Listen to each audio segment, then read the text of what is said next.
Hey, what's up, guys? Welcome to episode 4 of How Would Jesus Sell? Listen, there's a lot of gurus out there, a lot of people trying to teach you how to sell, how to convert, how to even market what you have to offer as a business owner or as an entrepreneur. I'm here to tell you, look no further than the King of Kings.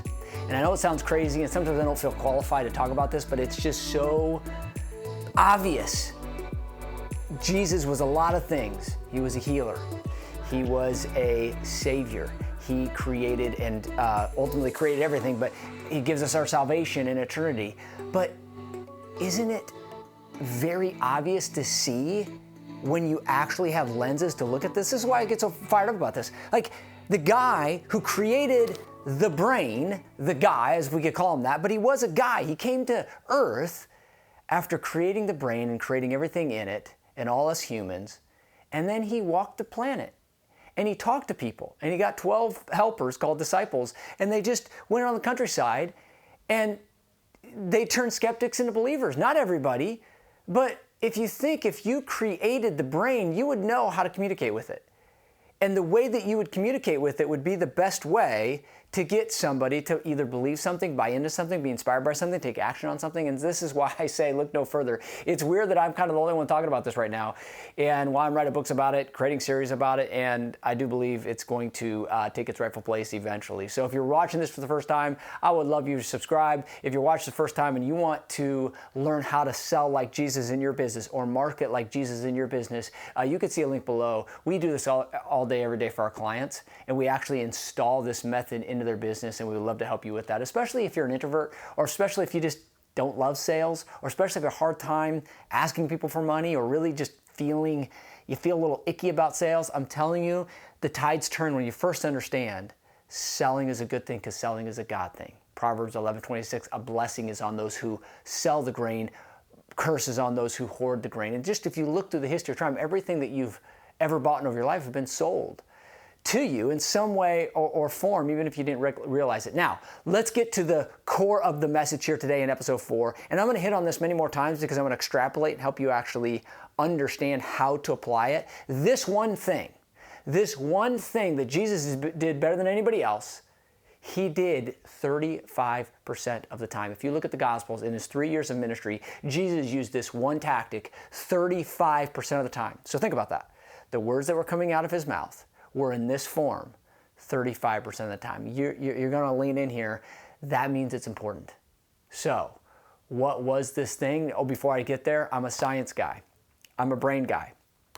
So this one thing increases a hormone in the blood called oxytocin. Oxytocin's the bonding hormone. It's the breastfeeding hormone. It's the mom and baby hormone. It builds a bond or a trust. I wrote this book years ago called The Trust Formula, where I talked about oxytocin is the bond. It's the trust hormone.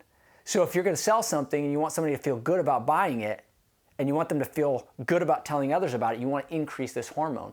Well, this one tactic that Jesus used, not a mystery, increases that hormone dramatically when you know how to do this one thing right. Not only it does that, research actually shows that it increases the value of your offer by 6,800%, and it increases your prospect remembering you and your offer by 19 times.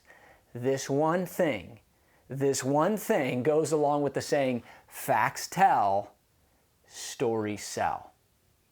The power of a well-told story will literally blow any other form of communication out of the water. That's why Jesus did it 35% of the time that he was communicating with humans. So you need to ask yourself right now, are you using the power of story?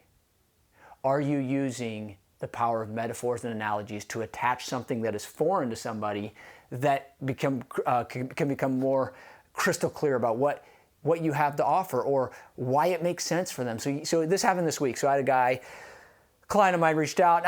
We had sent him this video, and basically he's like, is this a Christian video? And it was about Napoleon Hill, and he's like, I don't want the devil to have any sort of stronghold, so I don't want to be a new agey thing. And I said, yeah, I can appreciate that question. And what did I do? I wasn't trying to convince him, here's why. I said, here's the thing. These principles that Napoleon Hill is speaking of, which is about think and grow rich and, act as if type thing. I said, those are principles that an atheist could use, but also a believer could use, just like gravity.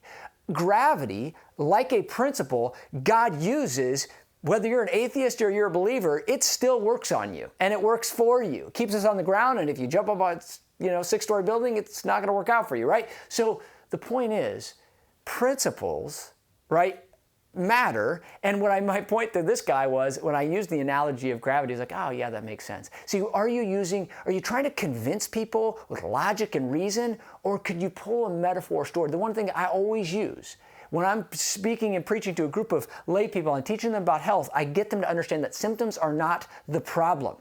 If symptoms were the problem, then a fever would always be bad. But I said, let me ask you, has you guys been taught that a fever is bad and we need to lower it if it goes up in a child? I said, but let me just, let me ask this. And I said, I used an analogy when I was at my grandma's house. I used to have this tree house, and I was climbing on it one day and I fell down and I got a huge sliver. I fell down the stairs that were, 2x4s pounded into the side of a tree. You've been there. You've been there. So I got this huge sliver. I go into crying to my mom. I was 8 years old, and she sent me to my dad. My dad got a needle from my grandma, and then he took a knife, a lighter out of his pocket, and he heated up the end of the needle, right? He put the flame on the needle. I said, why did he do that? And everybody says, to sterilize the needle before he's going to put it into my skin to get out the sliver. I said, do you know that God put the same mechanism inside your body, that when foreign invaders attack or come on the scene, increase that temperature to burn them out? And they're all like, wow, yeah, I've never thought of it like that. And so it's those analogies, those metaphors that allow them to convince themselves. So you want to ask yourself, are you using stories? Or more importantly, are you trying to use logic and data and facts that they'll resist? See, a story will bypass that skeptical part of the brain. It's called the prefrontal cortex, this area of the brain that's very logical, but it also will throw up resistance and skepticism. So if you're getting people to say, I need to go home and think about it, I don't know if I trust you, you've got to be able to bypass that. I was literally on a call with the client yesterday. I said, you're not using enough stories in your reports. If you use stories, they actually will answer the questions before they become objections. Whether it be about time or money or insurance or frequency, whatever the thing is, or differentiation. So, all this to say, I wanted to just, make sure that you understand, check my notes, that your greatest advantage in today's marketplace, if you're looking to sell, is to use the power of story. And I just, for this, purpose for this episode, I want you to start to get your analogies and metaphors. Like when Jesus talked about the prodigal son, right? Or the Good Samaritan, the story of the Good Samaritan. Which one was better, right? The one that the rich, or sorry, the religious people that just passed by the guy, or the one that actually helped the guy? Or the prodigal son. It doesn't make sense in our minds why, a father would be so gracious that his child is coming back. And so these are all metaphors and analogies that allow us to know if Jesus used it, I'm just telling you, I'm not even going to question it. It's like, go pick your best stories. Go to ChatGPT and say, what were the best stories that Jesus used? And it give you examples of how Jesus used stories for this purpose, for you to start to get your, what we call story library. All of our clients, we create a story library. And it helps them to take these concepts that would be hard to understand or objections they would have, usually as it relates to money, or why this hadn't happened before, or how you're different, or what technology or testing you have, and it helps them make sense of it, but it also puts you in a position to be the one to solve their problem. When that happens, you're the one that they'll pay, and they'll pay a high fee what you're worth. So all that to say, facts tell, story sell. Do this one thing, increase your offer, the value of your offer by 6,800%. Some of you are like, well, I'm a salesperson, I just use a script. Well, you better bake into that script stories that allow you to overcome objections. There's nothing that works on the brain, guys, nothing. Nothing works on the brain. Nothing influences the brain. When they show the power of a story, it lights up the brain like a Christmas tree. And by the way, most of us are daydreaming, so if you're having a hard time keeping people's attention in your marketing, you use the power of a story. It literally takes their daydream and pulls them right into your communication, because a story pulls them right in. You can't avoid a story. You can't unforget it. You can't forget a story quickly. And the way it works on the brain is so critical. But you must know the formula. There's a specific formula. I wrote about it in here. We teach and train our clients on it, and then how to actually implement that in your business. If you need help with that, click on the link below. We'd love to help you. In the meantime, get your story library and that arsenal. It's your toolbox. It is your toolbox. You'll never look at, oh, let me prove it to you. Let me give you a study or some sort of evidence. I used to be that guy. Like, I'm just going to give you evidence. It doesn't work.